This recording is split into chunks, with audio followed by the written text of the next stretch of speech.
Encore cette histoire de l'hôpital à Quintini avec les différentes sorties du directeur général de cet hôpital, le professeur Essomba.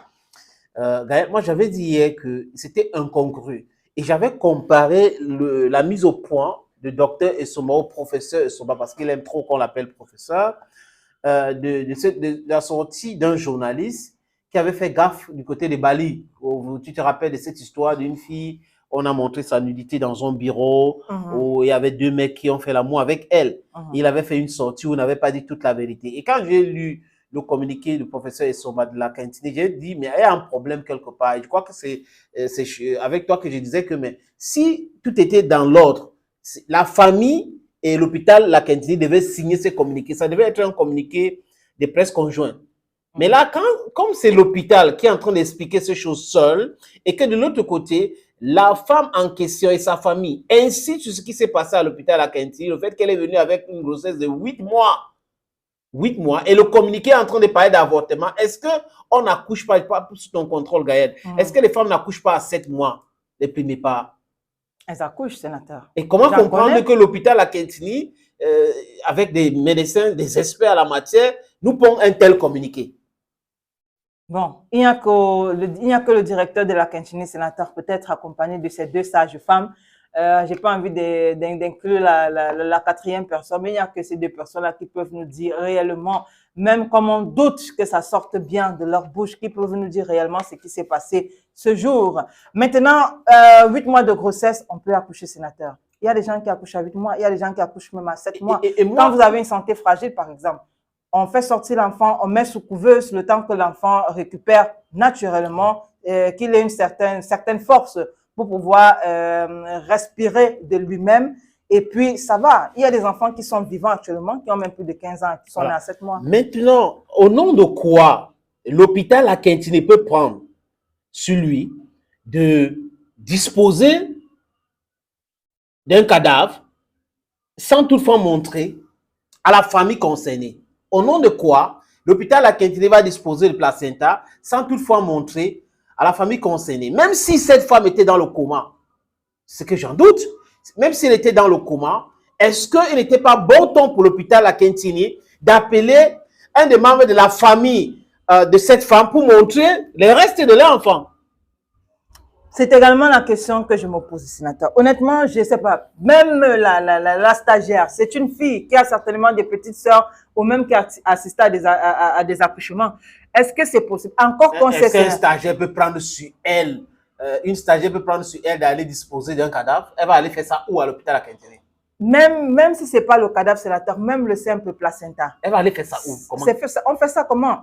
On sait tous que dans les hôpitaux, devant les hôpitaux, on vend souvent des petits seaux dans lesquels on met les placentas.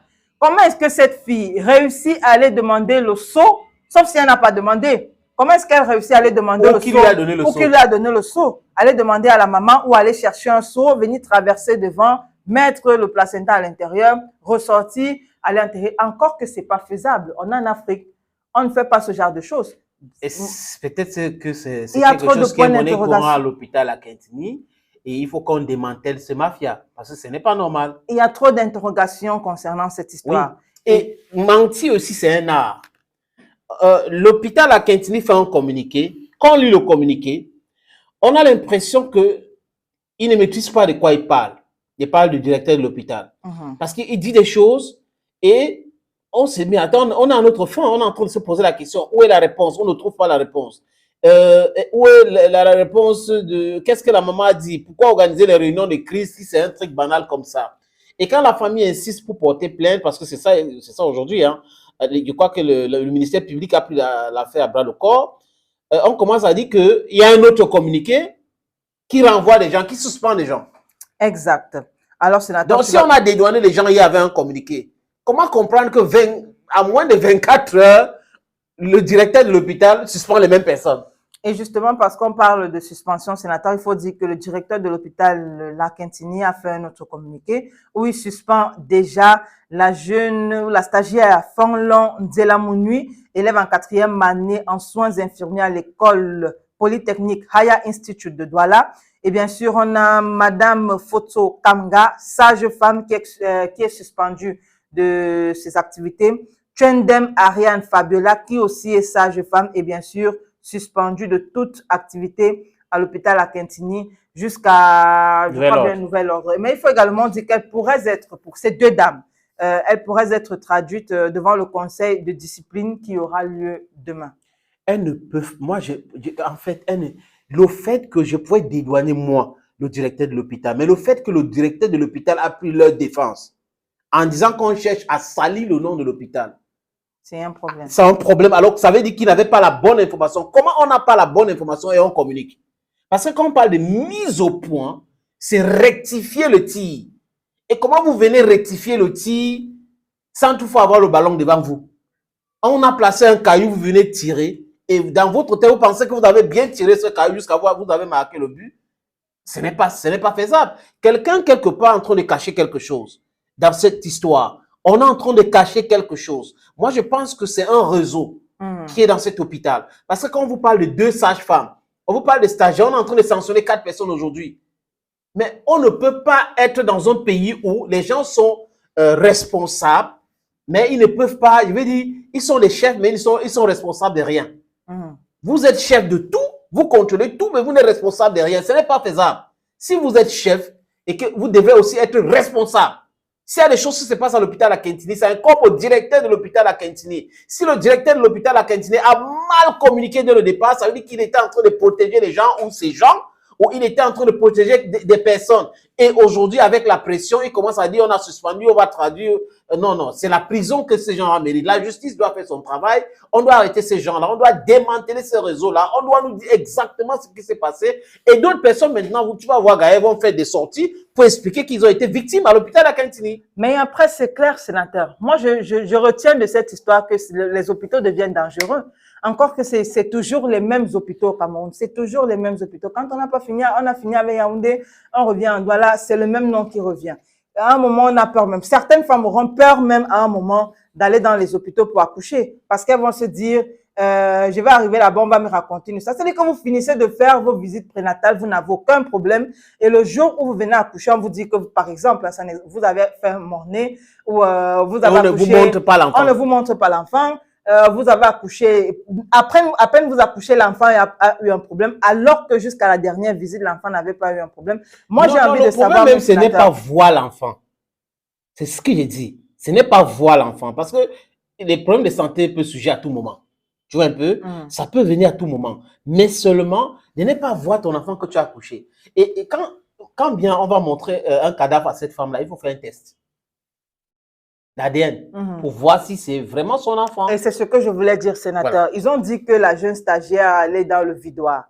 Qu'ils appellent simplement la famille. Et je voudrais bien savoir. C'est-à-dire que si l'enfant même a disparu, est-ce que c'est possible qu'on mette l'enfant dans un vidoir, sénateur? Bon, je doute fort. Donc, une femme vient accoucher, elle vous paye. Vous prenez le reste de son enfant, le cadavre. Vous allez vider. Vider même, ça n'a pas de sens, c'est incohérent. Pour un vidoir, c'est incohérent.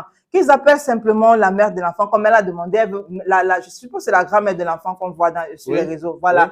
Qu'il lui présente simplement le cadavre de son enfant, on lui dit, ou même là où on enterre, parce que vous ne pouvez pas enterrer, même quand vous demandez que vous avez enterré, vous dites que vous ne connaissez pas. Présentez à cette famille, on enterre votre petit-fils ou votre fils ici.